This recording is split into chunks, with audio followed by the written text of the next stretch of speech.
అమెరికాలో ఉన్నటువంటి green card holders అట్లాగే H1B వీసా హోల్డర్సు స్వదేశానికి రావాలి, ఏదన్నా ఇంట్లో ఫంక్షనో బంధువుల ఫంక్షనో లేకపోతే వచ్చిపోదాం సెలవులకి అనుకునేటటువంటిది ఇప్పుడు వద్దు. వస్తే ప్రమాదం, నిపుణులు చెప్పే మాట అది.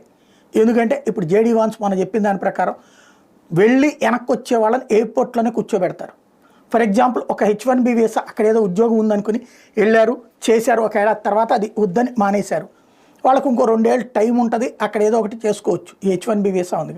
కానీ ఇప్పుడు ఒక ఏడాది అయిపోయింది, ఏడాదిన్నర అయిపోయింది, వాళ్ళు ఇక్కడికి వచ్చారు, వెనక్కి వెళ్తే అక్కడ కూర్చోబెట్టి H1B వీసా అంటే ఇంటలెక్చువల్స్ కదా, హైలీ టాలెంటెడ్ కదా, నువ్వెందుకు ఉద్యోగం సంపాదించుకోలేకపోతున్నావు అంటారు.